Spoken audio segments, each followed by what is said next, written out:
ये है मासामुने कुंस रेवेन का एपिसोड 1। इस एपिसोड की शुरुआत में हमें हमारे मेन कैरेक्टर का घर दिखाया जाता है। उसके बाद हमें हमारे मेन कैरेक्टर का कमरा दिखाया जाता है जिसमें सिर्फ एक्सरसाइज का सामान रखा हुआ था। उसके बाद जो हमारा मेन कैरेक्टर होता है वो नहाने के बाद अपने कमरे में आता है और अपने आप को शीशे में देखकर अपनी बॉडी दिखाने लगता है कि भैया हमारा बॉडी तो बहुत अच्छा है। लेकिन वही सोफे पर उसकी बहन बैठी हुई थी जिसका नाम चिनासु है एंड वो अपने भाई से बोलती है कि मस्त नहाकर शीशे के सामने पोज मार रहे हो, आखिर तुम इतने बेकार कैसे हो सकते हो। हमारा हीरो बोलता है कि मैं बेकार नहीं हूँ, मैं तो बस अपने आप को देख रहा हूँ और तुम सुबह सुबह ये जंक फूड क्यों खा रही हो। हाँ, चिनासु होती है वो उसके भाई को भी कुछ चिप्स खाने को देती है लेकिन हमारा हीरो साफ साफ मना कर देता है। उसके बाद हमारा हीरो बोलता है कि मैंने तुमसे कहा है कि मेरी परमिशन के बिना मेरे कमरे में मत आया करो।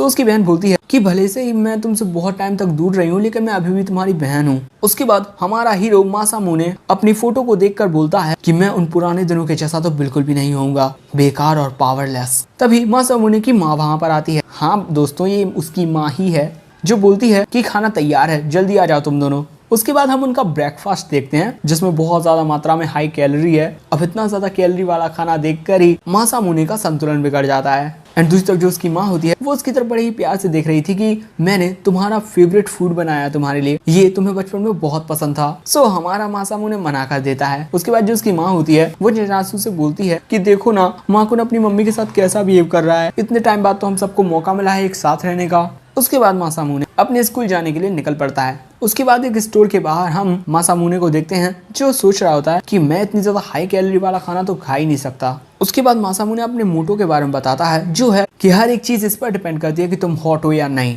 एंड हम देखते हैं कि जब मासामुने स्कूल की तरफ जा रहा था तो रास्ते में बहुत सारी लड़कियां उसी की तरफ दिख रही थी क्योंकि मासामुने काफी ज्यादा हैंडसम है। मासामुने वहां पर यह भी बोलता है कि अगर तुम मोटे और भद्दे हो तो इस दुनिया में तुम्हें कोई भी पसंद नहीं करेगा। एंड उसके बाद वो कुछ बैडमिंटन खेल रही लड़कियों को देखता है तो तभी कुछ लड़कियां उसकी तरफ आती हैं लेकिन हम देखते हैं वो उसके पीछे वाले लड़के के पास जाकर उससे उसका सेलफोन मांगती हैं चेकिंग के लिए। वो लड़का बताता है कि अरे मैं तो बस एक टेक्स्ट टाइप कर रहा था। लड़कियों को यकीन ही नहीं होता, उन्हें लगता है कि ये झूठ बोल रहा है और ये वहाँ पर लड़कियों की फोटो खींच रहा था। अब उसकी ऐसी हालत देख मासामुने वहाँ से दबे पैर जाने लगता है लेकिन तभी एक लड़की उसे देखकर बोलती है कि क्या तुम मासामुने मकाबे हो। वो बोलता है हाँ। तभी दूसरी लड़की पूछती है कि आखिर ये कौन है। पहली वाली लड़की बताती है कि ये है मकाबे कुन जो पिछले हफ्ते यहाँ पर ट्रांसफर होकर आया है। उसके बाद वो लड़की पूछती है कि क्या तुम टेनिस में इंटरेस्टेड हो, तुम हमारे साथ खेल सकते हो। तभी वो लड़कियां भी मासामुने के पास आ जाती हैं जो उससे पूछती हैं कि सच में क्या तुम्हारे परफेक्ट स्कोर आए थे ट्रांसफर एग्जाम में। हाँ। अब ये सुनकर वो सभी लड़कियां बोलती हैं कि वाह तुम सच में कितने कूल हो। अब अपनी इतनी तारीफ सुनकर मासामुने मुस्कुराता है और बोलता है कि तुम सब ना बहुत ज्यादा क्यूट हो एंड तुम सब इतने सुबह सुबह से यहाँ पर अपने टेनिस की प्रैक्टिस कर रहे हो, मैं सच में इसे अप्रिशिएट करता हूँ। अब अपनी तारीफ सुनकर लड़कियों का भी दिल पिघल सा जाता है और बेचारा वो लड़का जो लड़कियों के पीछे खड़ा हुआ है। उसके बाद मासामुने वहां से जाते हुए सोचता है कि मैं बिल्कुल सही था, हर एक चीज इस पर डिपेंड करती है कि आप हॉट हो या नहीं, मेरा प्लान जरूर से काम करेगा। एंड उसके बाद जब मासामुने अपने स्कूल आता है तो वहाँ पर बहुत सारे बच्चे आपस में बात कर रहे थे कि जो शिगेउ सेनपाई हैं वो आज अपना लव कन्फेस करने वाले हैं। हाँ, उसी क्रूअल प्रिंसेस को। उसके बाद हम उस शिगेउ सेनपाई को देखते हैं जो कि सच में काफी हैंडसम है। उसके बाद स्कूल बिल्डिंग की टेरेस पर वही क्रूअल प्रिंसेस आ जाती है। उसको देखकर शिगेउ सेनपाई बोलता है कि ओ मेरी जाने तमन्ना जाने बाहर जाने गुलजार, मैं चाहता हूँ कि तुम मेरे कन्फेशन का यहाँ पर आंसर दो और तुम्हें इतने सारे बच्चों की वजह से यहाँ पर शर्माने की जरूरत नहीं है, मेरे आसपास तो हमेशा ही इन लोगों की भीड़ लगी रहती है। उसके बाद जो क्रूअल प्रिंसेस होती है वो मुस्कुराकर बोलती है कि ठीक है फिर। एंड उसके बाद वो माइक में बोलती है कि Yamada Shigeo senpai from class 3C, मुझे कन्फेस करने के लिए थैंक्स। और मासामुने ये देखकर सोचता है कि वाओ, एक पब्लिक कन्फेशन ऑफ लव। उसके बाद वो क्रूअल प्रिंसेस बोलती है क्योंकि आपने मुझे कन्फेस किया मैंने अपनी एक सर्वेंट को आपके पीछे लगा दिया था और मुझे आपके बारे में जो जानकारी मिली, आप कुछ टाइम पहले ही एक बुक स्टोर गए थे जो कि स्टेशन के पास है। Oh geez, I am Ryuubi Gentoku in a gender swapped romance of the 3 kingdoms, इसकी वॉल्यूम खरीदने के लिए। अब जैसे ही लोग सुनते हैं जेंडर स्वैप्ड वो काफी हैरान हो जाते हैं। अब उसके बाद क्रूअल प्रिंसेस इस शिगेउ सेनपाई के बारे में और भी बहुत सारी बातें बोलती हैं जो कि और भी ज्यादा शर्मिंदा करने वाली थी। अब शिगेउ सेनपाई बाकी सबको समझाने लगते हैं जैसा तुम लोग सोच रहे हो वैसा नहीं है, ओके। लेकिन सभी लोग उससे दूर हो जाते हैं, उन्हें उसकी बातों पर यकीन ही नहीं होता। एंड उसके बाद क्रूअल प्रिंसेस ये भी बताती है कि तुम्हारी गर्दन के पास एक बाल है जिसे तुम कभी काटते नहीं हो, उसे बड़ा होने दे रहे हो और इसी सब चीजों की वजह से मैं तुम्हें एक नाम देना चाहती हूँ। उसके बाद उसकी एक सर्वेंट आती है जो कि एक बड़ा सा पर्चा टांग देती है जिस पर लिखा हुआ था मोलेओ।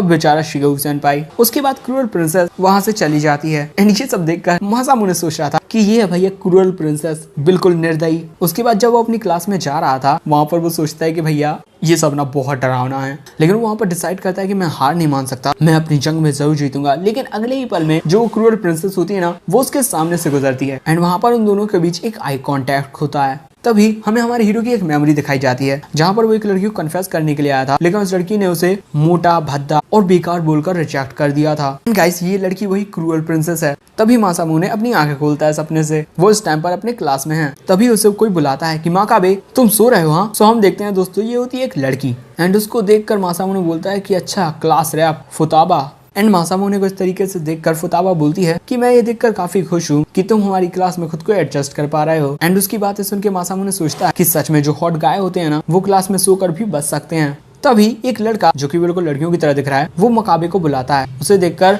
हमारा हीरो बोलता है शूरिकुन। सो वो लड़का बोलता है कि तुम मुझे कोजूरो बुला सकते हो।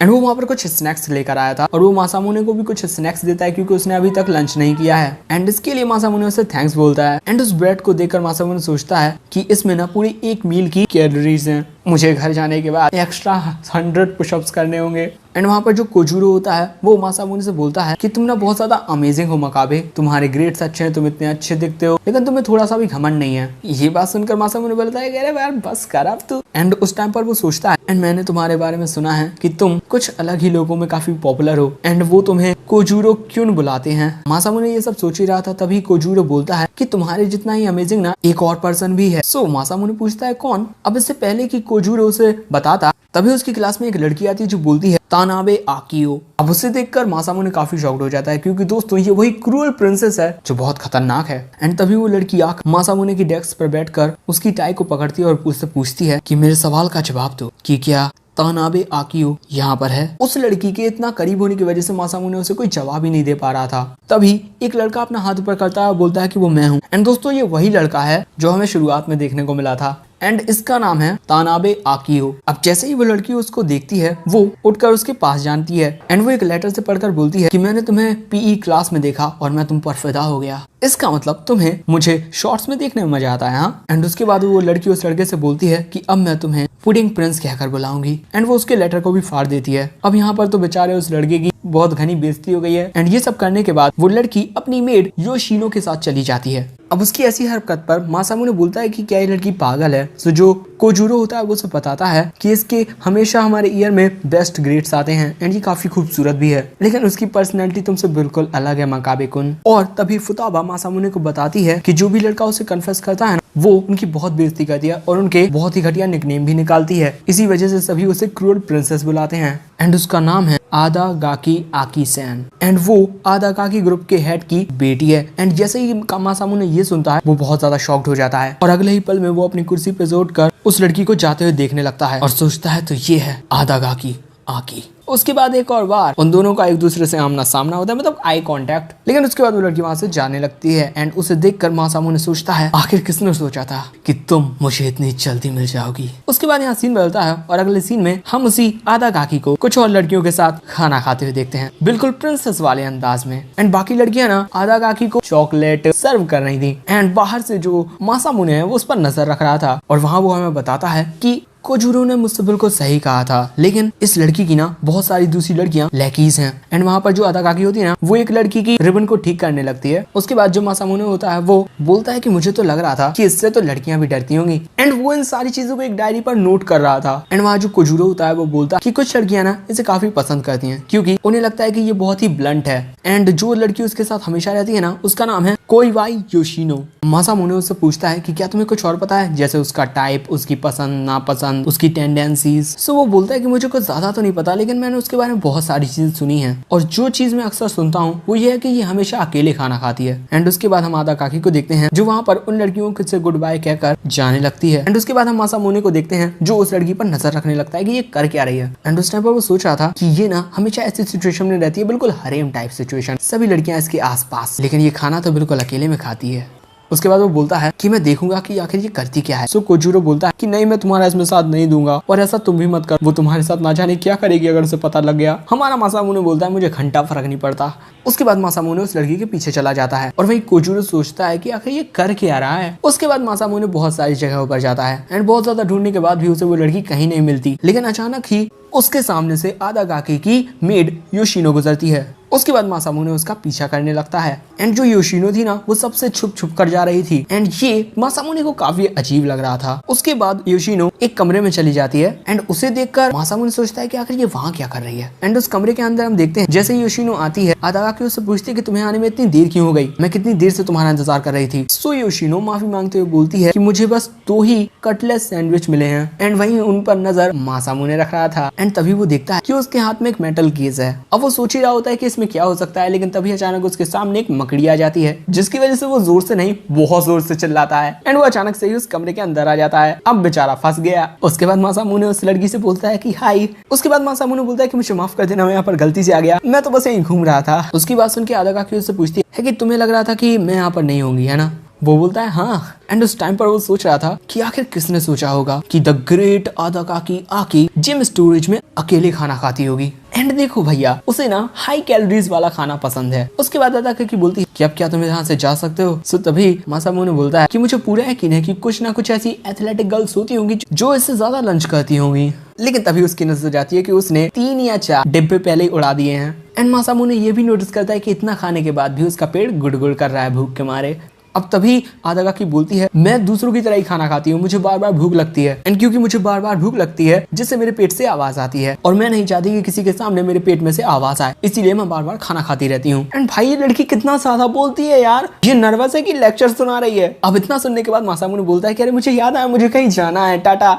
लेकिन तभी आदागाकी उससे उसका नाम पूछती है। वो बताता है महाकाबे। एंड वहाँ पर जो आदागाकी होती है वो बोलती है उससे कि अगर तुमने ये बात किसी को बताई तो तुम बहुत ज्यादा रिग्रेट करोगे। अब उसकी बात सुनकर मासामुने काफी घबरा जाता है एंड वो सोचता है लेकिन ये तो मेरा ट्रम्प कार्ड है। उसके बाद हम देखते हैं कि अब मासामुने आदागाकी से बार बार मिलने की बात करने की कोशिश करता है। एंड उसके बाद जब वो कोजूरो के साथ वॉलीबॉल खेल रहा था वहाँ पर कोजूरो से पूछता है कि मैंने सुना है कि तुम आदागाकी सेन के साथ बहुत ज्यादा फ्रेंडली हो रहे हो। मासामुने पूछता है तुमसे किसने कहा। सो कोजूरो बताता है कि पूरे स्कूल में अफवाहें उड़ रही हैं। सो मासामुने उसे बताता है कि ऐसा कुछ भी नहीं है। एंड हमें भी पता चलता है जब भी वो उससे मिलने की कोशिश करता है या पास जाने की कोशिश करता है तो वो उसे इग्नोर करती है। एंड उसके बाद मासामुने हमें बताता है कि सच में जब प्यार की बात आए तो लड़कियां बहुत ज्यादा डरावनी होती हैं। लेकिन वहाँ पर उसकी नजर आदागाकी सेन पर पड़ती है जो अपनी क्लास में पढ़ रही थी। एंड उसे देखकर हमारा हीरो सोचता है कि अगर तुम किसी को बताओगे कि इतनी खूबसूरत और क्यूट लड़की इतना सारा खाना खाती है तो वो कभी यकीन ही नहीं करेगा। मासामुने को देखकर आदागाकी उसे एक कागज पर लिखकर बोलती है कि अपने डॉग हाउस में वापस चले जा। मासामुने बोलता है कि क्या मैं कोई कुत्ता हूँ। लेकिन तभी जो बॉल होती है वो मासामुने के सिर में लग जाती है। सो बाकी सब उससे पूछते हैं कि तुम ठीक तो हो ना। सो वो बोलता है ठीक हूँ। लेकिन जैसे ही वो बॉल उठाने के लिए नीचे झुकता है उससे कोई बोलता है कि अपने आप को इतना स्मार्ट मत समझोगे। बॉल उठाने के बाद मासामुने सोचता है कि सिर्फ लड़कियां ही प्यार में डरावनी नहीं होती। ये भले से बहुत ज्यादा एनोइंग हो लेकिन मैं इसका इस्तेमाल अपनी एडवांटेज के लिए कर सकता हूँ। उसके बाद शाम हो जाती है। हम देखते हैं आदागाकी की जो दूसरी लड़कीज होती हैं वो अपने अपने घर चली जाती हैं। एंड उसके बाद वो भी अपने रास्ते पर जाने लगती है योशिनो के साथ। लेकिन योशिनो को ना जाने क्या हो रहा है, चक्कर से आ रहे हैं। सो वो बोलती है कि योशिनो सो रही हो क्या। एंड वहाँ पर आदागाकी योशिनो से बोलती है कि मुझे बहुत भूख लगी है, कहीं मैं बेहोश ना हो जाऊँ, जाओ मेरे लिए कुछ खरीद कर लाओ। योशिनो पूछती है क्या खाओगी आप, राइस और ब्रेड। सो वो बोलती है कि जो चाहो वो लेकर आओ लेकिन जल्दी जाओ। उसके बाद योशिनो उसके लिए कुछ खरीदने को जाती है। वहाँ थोड़ी दूरी पर वो एक दुकान के अंदर जाती है लेकिन तभी वहाँ से कोई बंदा गुजरता है। एंड दूसरी तरफ हम आदागाकी को देखते हैं जो सोच रही थी मैंने इतना अच्छा लंच तो किया था लेकिन फिर भी भूख लगाई, समझ नहीं आ रहा कुछ। लेकिन तभी अचानक उसके सामने एक लड़का आता है जो बोलता है कि इतनी जल्दी मत करो, क्या तुम्हारी कोई डेट है मकाबे के साथ। उसको देखकर आदागाकी बोलती है तुम तो पुडिंग, वो कुछ और बोलती। तभी वो लड़का चिल्लाकर बोलता है कि चुप हो जाओ। सो आदागाकी बोलती है ये तो तुम्हारा एक फिटिंग नेम है। लेकिन अगले ही पल में वो लड़का उस लड़की की चोटी पकड़ लेता है और बोलता है तुमने मेरे लेटर के टुकड़े टुकड़े कर दिए लेकिन तुम मकाबे को कुछ भी नहीं बोलती क्योंकि वो एक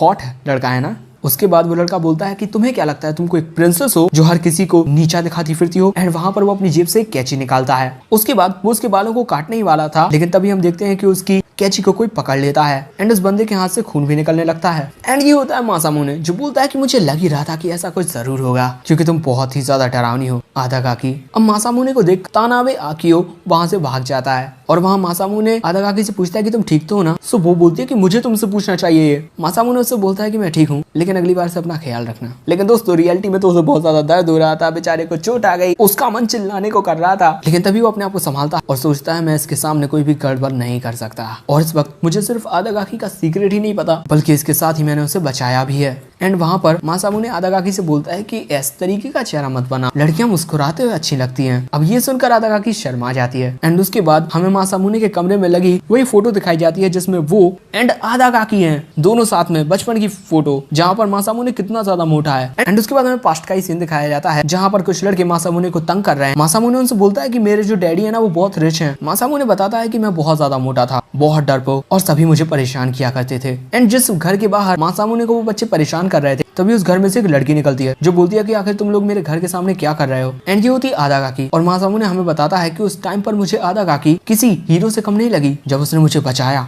लेकिन उसके बाद मेरी जिंदगी में वो पल आया जहाँ पर जब मासामुने उससे प्रपोज करने आया था तो उसने उसे बहुत बेइज्जत किया था और बोल दिया था कि मैं तुमसे कभी प्यार नहीं करूंगी, पिक्स फूट। बेचारा मासामुने शौक में चला गया था। एंड उसके बाद जो मासामुने होता है वो बोलता है कि अब यहाँ से होगा मेरा रिवेंज स्टार्ट आदागाकी आकी। तुम्हें शायद से अंदाजा भी नहीं होगा कि मैं तुमसे कितनी ज्यादा नफरत करता हूँ और मुझे चाहे कुछ भी करना पड़े लेकिन मैं तुम्हें अपने प्यार में पागल करके रहूंगा। एंड एक बार जब वो मुझसे प्यार करने लगेगी उसके बाद मैं उसे बताऊंगा कि मैं कौन हूँ एंड उसे उसी तरीके से रिजेक्ट करूंगा जिस तरीके से उसने मुझे किया था। और मेरे इस प्लान का नाम है डेड और लव प्लान।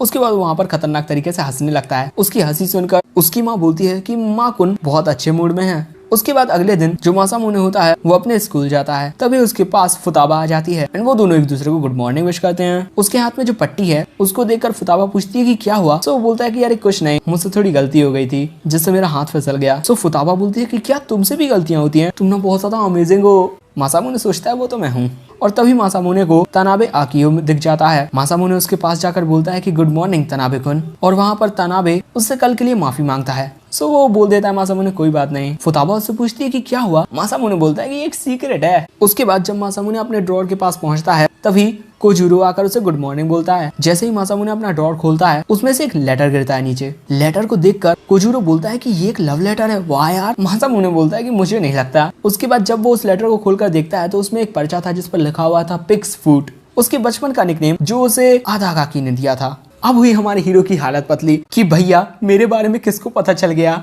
एंड यहीं पर हो जाता है ये एपिसोड समाप्त। अगर एपिसोड पसंद आया तो लाइक करना, चैनल पर नए हो सब्सक्राइब करना एंड कमेंट में जरूर बताना कि एपिसोड 1 कैसा लगा। Thanks for watching, sayonara.